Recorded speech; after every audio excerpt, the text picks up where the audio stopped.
My first day of middle school. My friend Felicia and I were supposed to meet up and we'd walk to school together.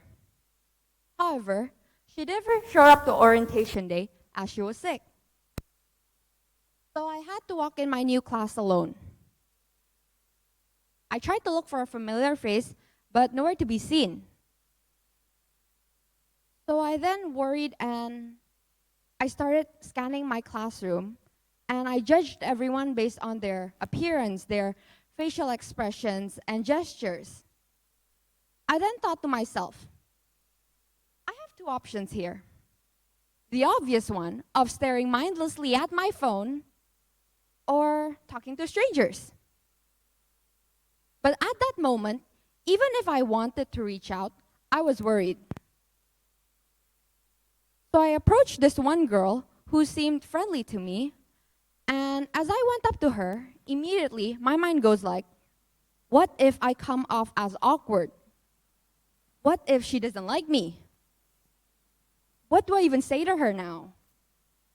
Well, long story short, I did talk to her, and we remain good friends till this day. Let's see here. First impressions and assumptions. Neurologists have proven that our brain is actually wired to make assumptions. It sorts out massive amounts of inputs as we navigate each day. Let's take a look at my example. Take a look at this picture.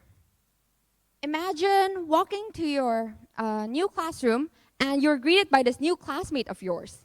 What goes on in your mind?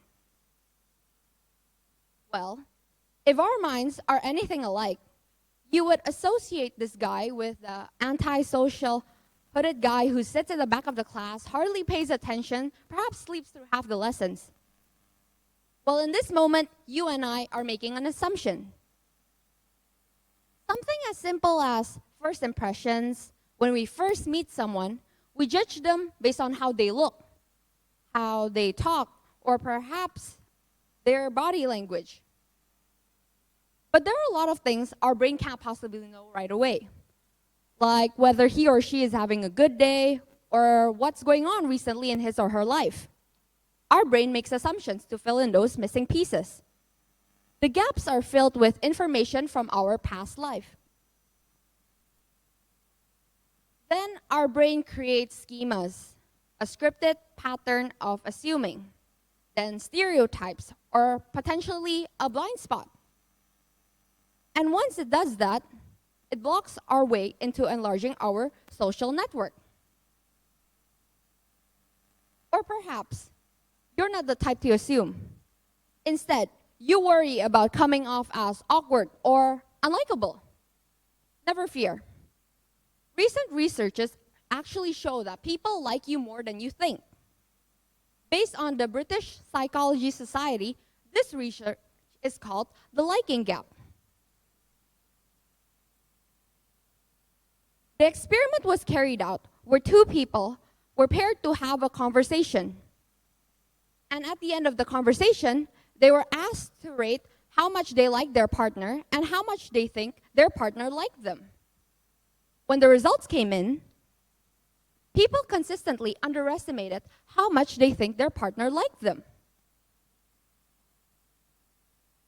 Yes, all this theory, and perhaps you're still wondering, how do you actually deepen your relationship with someone? How do you skip to the big talk from the small talk? I have 3 simple phases. I call the first phase the scanning phase. In this phase, you try not to worry about coming off as unlikable or awkward. Instead, you choose a target that seems most approachable to you. Then you can enter the second phase, or as I call it, the job interview phase. In this job interview phase, you ask questions like, what's your name? Which school do you attend? Or where did you come from? In this phase, your goal is to grab their attention. These necessities will then lead you on to the next phase, the big talk, or as I call it, the open-ended phase. In this open-ended phase, you refrain from asking yes or no questions. Instead, you ask questions to get to know who they really are. You can go on like, hey, random question, but what do you enjoy doing in your spare time? Or what do you think is the best place you ever visited and why? Again, I know what you're all thinking. You're probably like, this sounds familiar to internet websites that go like 10 topics to start a conversation with someone you like. I'm glad you're skeptical, because yes, they are. These are just plain old, simple conversation starters. But with these conversation starters, you get to know who that person really is, what interests them, what their life details are, what's their background as a person. Because once you get through this phase, you can then feel more comfortable talking with this person. However, you should keep in mind that this is not a 20-question survey where you ask a question, they answer, then you move on to the next question. Because from here on now, you can imagine it like a car. A car doesn't run without gas. Similarly, a conversation doesn't start without someone initiating it and then steering it. You ask the first question. You approach this person. Therefore, your position here is in the driver's seat. It is very important for you to stay in this driver's seat, because from here on now, you can drive the conversation in any direction you like. So I urge you all to start small, start simple. Start by asking someone how their day is. Be brave enough to start small talk that actually matter. Because if not, how will you get to the big talk if the small talk never started?